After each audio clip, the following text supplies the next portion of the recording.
बिस्मिल्लाहिर्रहमानिर्रहीम। अस्सलाम वालेकुम। मैं प्रोफेसर सुहेल अरशद और आज के इस सेशन में खुश आमदीद। स्टूडेंट्स, आज के इस सेशन में हम डेटाबेस का चैप्टर नंबर 7 डिस्कस करेंगे, जो कि लेक्चर नंबर 35 बनता है। चलिए आइए आज के लेक्चर का आगाज करते हैं। स्टूडेंट्स, आज के इस लेक्चर में जो टॉपिक्स हम कवर करेंगे उनके अंदर फॉर्म्स हैं, फॉर्म की टाइप्स हैं, कौन कौन सी टाइप के फॉर्म हमारे पास अवेलेबल हैं, उसके बाद सब फॉर्म क्या होता है, लिस्ट बॉक्स, कॉम्बो बॉक्स में क्या फ़र्क है, कमांड बटन्स क्या होते हैं, रेडियो बटन्स क्या होते हैं, कंडीशनल फॉर्मेटिंग जो है वो क्या चीज़ है, रिपोर्ट क्या है, रिपोर्ट की टाइप्स क्या हैं, पासवर्ड और टेक्स्ट फील्ड्स जो हैं ये क्या होती हैं, और लास्ट पर हम डिस्कस करेंगे कि स्विच बोर्ड क्या होता है। तो चलिए आइए आज के फर्स्ट टॉपिक की तरफ मूव करते हैं। स्टूडेंट्स, आज का जो हमारा फर्स्ट टॉपिक है वो हमारे पास है फॉर्म्स। फॉर्म्स क्या हैं?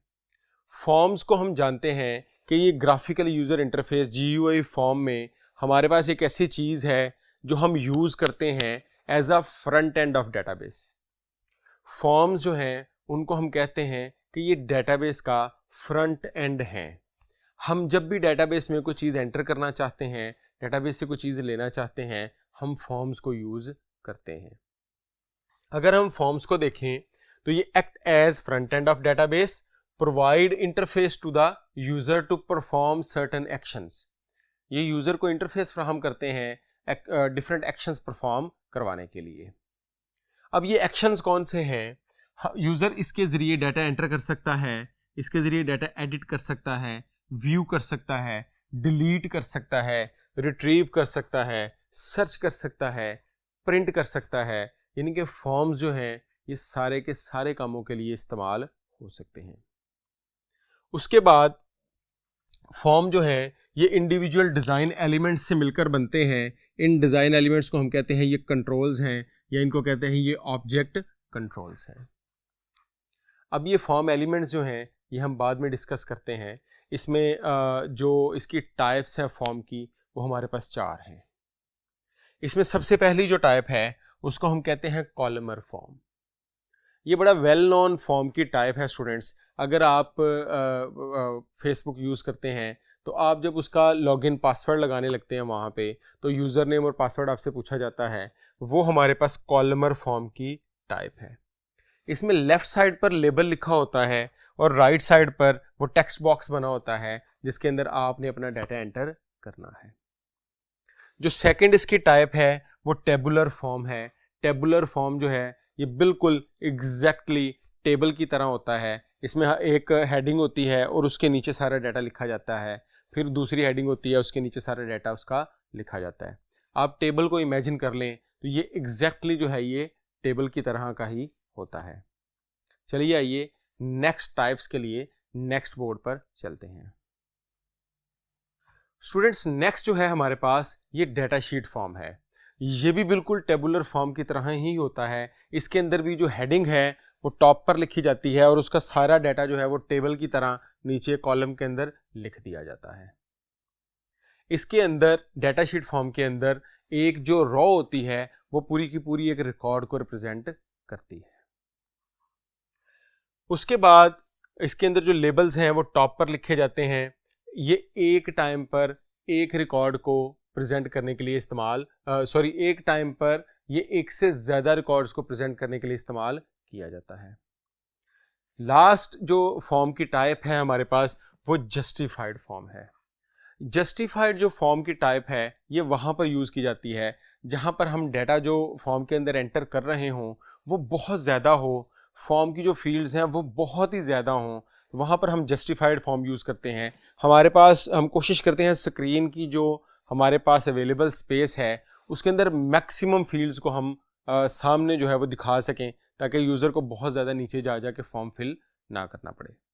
इसकी एग्जांपल हमारे पास कुछ इस तरह से है। ये आप समझें कि ये जस्टिफाइड फॉर्म एक बना हुआ है।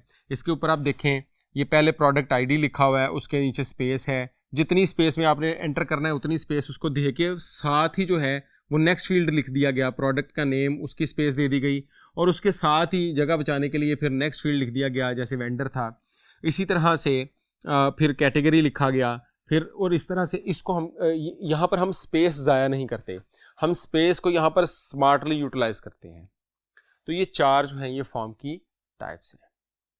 उसके बाद नेक्स्ट जो हमारा टॉपिक है वो सब फॉर्म है। सब फॉर्म क्या होता है स्टूडेंट्स? ये कॉन्सेप्ट है एक फॉर्म के अंदर दूसरे फॉर्म का होना। तो बड़ा सिंपल सी बात है कि जो बाहर वाला फॉर्म होगा उसको हम पेरेंट फॉर्म कहेंगे या मेन फॉर्म कहेंगे, जो उसके अंदर एक दूसरा फॉर्म होगा उसको हम उसका चाइल्ड फॉर्म कहेंगे। तो चूंकि पेरेंट चाइल्ड का जो कॉन्सेप्ट है ये 1 to many रिलेशनशिप के अंदर होता है, तो हम यहां पर इस फॉर्म को भी 1 to many रिलेशनशिप के लिए इस्तेमाल करते हैं। चलिए आइए नेक्स्ट टॉपिक के लिए नेक्स्ट बोर्ड पर मूव करते हैं। स्टूडेंट्स आज का नेक्स्ट जो हमारा टॉपिक है वो कंट्रोल ऑब्जेक्ट्स का है।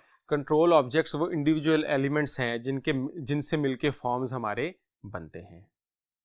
अब इन कंट्रोल ऑब्जेक्ट्स में हमारे पास लिस्ट बॉक्सेस हैं। इन कंट्रोल ऑब्जेक्ट्स में हमारे पास टेक्स्ट बॉक्सेस भी हैं, वो बड़े सिंपल हैं, हम उसके अंदर डाटा एंटर कर लेते हैं, उसका कोई इशू नहीं है। सेकंड हमारे पास इसमें लिस्ट बॉक्सेस हैं। लिस्ट बॉक्सेस क्या होते हैं? लिस्ट बॉक्सेस के अंदर हम अपना जो डाटा है वो सामने डिस्प्ले करवा लेते हैं यूज़र को इस तरह से।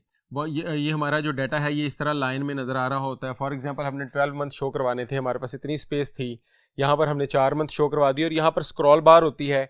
इस स्क्रॉल बार को आप ऊपर नीचे करके बाकी मंथ्स को भी शो करवा सकते हैं। उसके बाद नेक्स्ट जो हमारा कंट्रोल ऑब्जेक्ट है वो कॉम्बो बॉक्स है। कॉम्बो बॉक्स के अंदर आपने अक्सर देखा होगा इस तरह का कॉम्बो बॉक्स, आप इस बटन के ऊपर क्लिक करते हैं तो ये नीचे एक लिस्ट अपीयर हो जाती है, उस लिस्ट के अंदर से किसी आप एक ऑप्शन को क्लिक कर सकते हैं। स्टूडेंट्स ये जो दोनों हैं ये दोनों के दोनों ही जो हैं ये मल्टीपल लिस्ट जो है वो हमें शो करवाते हैं। एक में हमें लिस्ट के काफ़ी सारे आइटम्स सामने नज़र आ रहे होते हैं, जबकि दूसरे के अंदर जब हम इस पर क्लिक करते हैं हमें लिस्ट के बाकी आइटम्स तब नज़र आते हैं। इन दोनों के अंदर जो एक मेजर फ़र्क है वो ये है कि इस लिस्ट बॉक्स के अंदर हम एक से ज़्यादा ऑप्शंस को एक टाइम पर सिलेक्ट कर सकते हैं, जबकि कॉम्बो बॉक्स के अंदर हम एक टाइम पर सिर्फ एक ही ऑप्शन को सिलेक्ट कर सकते हैं। उसके बाद थर्ड ऑब्जेक्ट हमारे पास कमांड बटन का है। स्टूडेंट्स ये वो बटन होते हैं जिनको आप क्लिक करके वो कमांड्स परफॉर्म करवाते हैं, जैसे नेक्स्ट का बटन, बैक का बटन, फॉरवर्ड का बटन, सर्च का बटन, ये सारे के सारे जो हैं ये कमांड बटन्स कहलाते हैं। हर कमांड बटन के ऊपर एक कैप्शन दिया गया होता है। वो कैप्शन या तो टेक्स्ट हो सकता है या कोई इमेज हो सकती है, और ये जो कैप्शन है ये कमांड बटन को डिस्क्राइब कर रहा होता है कि ये जो कमांड बटन है ये क्या परफॉर्म करेगा। उसके बाद नेक्स्ट हमारे पास जो ऑब्जेक्ट है वो चेक बॉक्सेस का है। चेक बॉक्सेस हमारे पास इस तरह से बॉक्सेस आ रहे होते हैं, जब हम इनको चेक करते हैं तो इसमें इस तरह से टिक मार्क जो है वो अपीयर होना शुरू हो जाता है। चेक बॉक्सेस के अंदर हम एक टाइम पर एक से ज्यादा चेक बॉक्सेस को भी टिक कर सकते हैं। दूसरे साइड पे हमारे पास रेडियो बटन है। रेडियो बटन जो है वो कुछ इस तरह का होता है, हम इनमें से जिस ऑप्शन को टिक कर लेते हैं वो इस तरह नजर आना शुरू हो जाती है, और जो दूसरी ऑप्शन है वो अनटिक होती है। इसके अंदर हमारे पास जो डॉट का साइन है वो अपीयर होता है रेडियो बटन के अंदर। इन दोनों के अंदर मेजर फर्क ये है कि चेक बॉक्सेस में हम एक टाइम पर एक से ज़्यादा चेक कर सकते हैं, एक से ज़्यादा ऑप्शंस को सिलेक्ट कर सकते हैं, जबकि रेडियो बटन के अंदर अगर हम एक ऑप्शन को सिलेक्ट करेंगे तो दूसरी अनसिलेक्ट हो जाएगी, दूसरी को सिलेक्ट करेंगे तो पहली अनसिलेक्ट हो जाएगी। हमने आपको स्टूडेंट्स अगर याद हो हमने म्यूचुअली एक्सक्लूसिव डाटा पढ़ा था, तो रेडियो बटन जो है वो बेसिकली म्यूचुअली एक्सक्लूसिव डाटा को रिप्रेजेंट करने के लिए यूज़ किया जाता है। चलिए आइए नेक्स्ट टॉपिक्स के लिए नेक्स्ट बोर्ड पर मूव करते हैं। स्टूडेंट्स आज का नेक्स्ट जो हमारा टॉपिक है वो है कंडीशनल फॉर्मेटिंग का। कंडीशनल फॉर्मेटिंग क्या होती है? कंडीशनल फॉर्मेटिंग के अंदर हम किसी एक्शन की वजह से किसी डाटा के ऊपर, किसी टेक्स्ट बॉक्स के ऊपर, किसी कॉम्बो बॉक्स के ऊपर, किसी भी चीज़ के ऊपर जो है वो कोई ऑपरेशंस परफॉर्म करवाते हैं। हम ये जो कंडीशनल फॉर्मेटिंग है ये एक्सेल में भी पढ़ चुके हैं कि अगर किसी स्टूडेंट के मार्क्स इतने से ज़्यादा हों तो उसको ग्रीन कर दें, अगर इतने से कम हों तो उसको रेड कर दें। बिल्कुल उसी तरह से यहाँ पर भी हम अपने फॉर्म के ऊपर कंडीशनल फॉर्मेटिंग लगा सकते हैं कि अगर कोई हम डाटा एंटर कर रहे हैं उसके अंदर हमने फ़लाँ चीज़ जो है वो अगर सिलेक्ट की है तो फ़लाँ फील्ड्स एक्टिवेट हो जाएं, अगर फ़लाँ चीज़ सिलेक्ट की है तो फ़लाँ फील्ड्स एक्टिवेट हो जाएं। फॉर एग्ज़ाम्पल अगर हम कंडीशनल फॉर्मेटिंग लगाना चाहें इस चीज़ के ऊपर कि अगर एक स्टूडेंट जो है वो मुस्लिम है तो जैसे ही वो अपने रिलीजन के अंदर से मुस्लिम सेलेक्ट करे तो उसके मुस्लिम के अकॉर्डिंगली जो है ना वो अपीयर हो जाए कि ये हाफिज़ है या नहीं है। अगर वो मुस्लिम की जगह वहाँ पे क्रिश्चियन सेलेक्ट करे तो फिर वहाँ पर हाफिज़ नहीं आना चाहिए। ये कंडीशनल फॉर्मेटिंग है। इसी तरह से अगर वो फॉर एग्जांपल वहाँ से हिंदू सेलेक्ट करता है तो वहाँ पर हमारे पास कंडीशनल फॉर्मेटिंग की वजह से नीचे जो चीज़ें नज़र आना शुरू हो जाएंगी वो उसकी हम कोई पूछ सकते हैं कि वो हिंदू के अंदर आगे फर्दर उसकी कास्ट क्या है या इस तरह की कोई चीज़ जो है वो हम दिखा सकते हैं। उसके बाद नेक्स्ट हमारे पास जो टॉपिक है वो है पासवर्ड टेक्स्ट फील्ड्स। स्टूडेंट्स हमें पता है कि हम जो पासवर्ड्स अपने लेते हैं वो टेक्स्ट फील्ड्स के अंदर ही लेते हैं, लेकिन जब हम इन टेक्स्ट फील्ड्स के अंदर पासवर्ड्स एंटर करते हैं तो वो अपीयर होते हैं एस्टेरिक्स के तौर पर। ये जो एस्टेरिक्स हैं ये हमें एस्टेरिक्स नज़र आते हैं, लेकिन जब ये जाके डेटाबेस में स्टोर होते हैं तो ये वहाँ पर एज अ करैक्टर स्टोर होते हैं। तो इस एमसीक्यू को आपने बड़े ध्यान में रखना है कि जब भी पासवर्ड की बात हो रही होगी तो जब अपीयर होने का पूछा जाएगा तो वो एस्टेरिक्स के तौर पर अपीयर होंगे, लेकिन जब स्टोर होने का पूछा जाएगा पासवर्ड फील्ड को डेटाबेस में तो डेटाबेस के अंदर वो एज अ करैक्टर जो है वो स्टोर होंगे। उसके बाद आज का नेक्स्ट जो हमारा टॉपिक है वो स्विच बोर्ड है। स्टूडेंट्स ये स्विच बोर्ड क्या है? हम एक डेटाबेस एप्लीकेशन जब बनाते हैं तो हम उस डेटाबेस एप्लीकेशन में जो इंपॉर्टेंट चीज़ें हैं उनको उठा के एक स्विच बोर्ड बना लेते हैं। अब वो जो स्विच बोर्ड है बेसिकली वो हमारी पूरी डेटाबेस की नेविगेशन है। हम उस डेटाबेस में जो भी काम परफॉर्म करवाना चाहते हैं हम उस स्विच बोर्ड के ऊपर उसके ऑप्शंस को रख लेते हैं। अक्सर लोग जो हैं ये स्विच बोर्ड्स बनाते हैं जब डेटाबेस को ऑन किया जाता है तब ये स्विच बोर्ड जो ही ऑटोमेटिकली अपीयर हो जाता है। हम उसके ऊपर से जिस जगह पर नेविगेट करके अपने डेटाबेस में जाना चाहते हैं वहाँ चले जाते हैं, स्विच बोर्ड जो है वो डिसअपीयर हो जाता है। उसके बाद वो डिसअपीयर रहता है जब तक कि हम डेटाबेस को दोबारा से रीस्टार्ट ना करें। जैसे ही हम डेटाबेस दोबारा स्टार्ट करेंगे तो स्विच बोर्ड दोबारा आ जाएगा। अब ये तो उसकी एप्लीकेशन है कि हम इसको किस तरह से यूटिलाइज करते हैं। इसके ऊपर हम सारे के सारे अपने डेटाबेस के फॉर्म्स के लिंक्स दे सकते हैं, इसके ऊपर हम कोई इमेजेस लगा सकते हैं, इवन इसके ऊपर हम कोई मैसेज लगा सकते हैं, कोई ऐसा मैसेज के डेटाबेस जैसे ही आप ऑन करें आपको नज़र आ जाए वहाँ पे। ये सारी की सारी ऑप्शंस जो हैं ये स्विच बोर्ड के अंदर अवेलेबल हैं। स्टूडेंट्स आज के अपने लास्ट टॉपिक की तरफ मूव करते हैं नेक्स्ट बोर्ड के ऊपर। आज का हमारा जो लास्ट टॉपिक है वो रिपोर्ट्स का है। रिपोर्ट्स क्या होती हैं? हम जानते हैं कि जब हम डेटाबेस से अपनी आउटपुट गेट करते हैं क्यूरी के थ्रू या टेबल के थ्रू ही हम अगर आउटपुट देखना चाहते हैं तो हम उसको फॉर्मेटेड वे में जब दिखाते हैं तो फॉर्मेटेड वे में दिखाने का हमारे पास एक ही तरीका है जिसको हम कहते हैं रिपोर्ट। अगर आपसे एमसीक्यू पूछा जाए कि फॉर्मेटेड वे के अंदर हमारा जो डाटा है वो किसके अंदर नज़र आता है, किस डेटाबेस विंडो में, तो हमें पता होगा कि वो रिपोर्ट के अंदर नज़र आता है।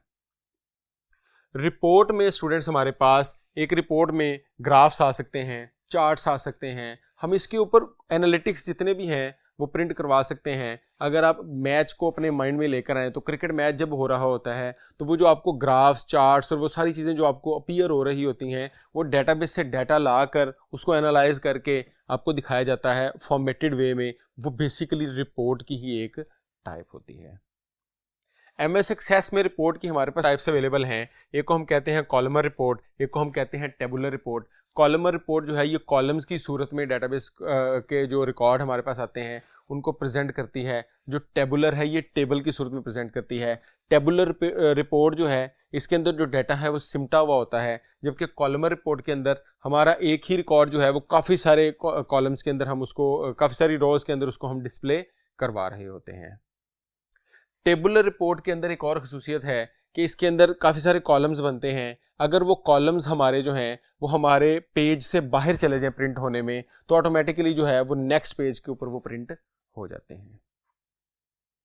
तो स्टूडेंट्स, उम्मीद है आज के ये टॉपिक्स आपको क्लियर हो गए होंगे। चलिए आइए इनके कुछ MCQs देखते हैं जिनकी वजह से हमारे इन टॉपिक्स की थोड़ी सी रिवीजन हो जाएगी। स्टूडेंट्स, आपकी स्क्रीन पर एक MCQ नज़र आ रहा है।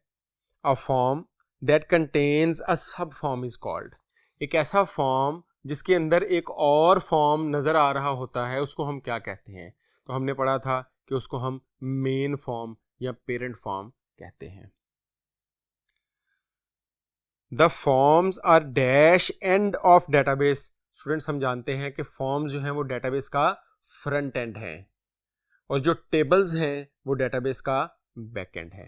डाटा हमेशा टेबल्स में स्टोर किया जाता है, लेकिन जो दिखाया जाता है, ये मैनिपुलेशन की जाती है सारी की सारी, वो फॉर्म्स के जरिए की जाती है। नेक्स्ट MCQ आपकी स्क्रीन पर नजर आ रहा है। How many are layouts of report. तो रिपोर्ट के हमारे सामने नजर आ रहे हैं दो ही लेआउट्स हैं, एक को हम कॉलमर रिपोर्ट कहते हैं, एक को हम टेबुलर रिपोर्ट कहते हैं। नेक्स्ट MCQ देखें। Which of the following is use to display yes no values. Yes no values जो हैं, यानी कि म्यूचुअली एक्सक्लूसिव जो वैल्यूज हैं, वो हम कौन से ऑप्शन के जरिए जो है वो यूज सेलेक्ट करते हैं? तो स्टूडेंट्स, अभी मैंने थोड़ी देर पहले आपको पढ़ाया कि वो जो येस नो की वैल्यूज हैं उनको हम जो है वो रेडियो बटन्स के जरिए जो है वो सिलेक्ट करते हैं। हमारी ऑप्शंस में यहाँ पर हमें रेडियो बटन नजर नहीं आ रहा, यहाँ पर लिखा हुआ है ऑप्शन बटन। तो ये जो ऑप्शन बटन है ये रेडियो बटन का ही दूसरा नाम है। तो यहाँ पर ऑप्शन बटन जो है वो हमारा करेक्ट आंसर है। स्टूडेंट्स, उम्मीद है ये जो कुछ MCQs हमने डिस्कस किए इनसे आपको काफ़ी सारी चीज़ें भी क्लियर हो गई होंगी। इंशाल्लाह ताला नेक्स्ट लेक्चर में दोबारा मुलाकात होगी। अल्लाह हाफिज़।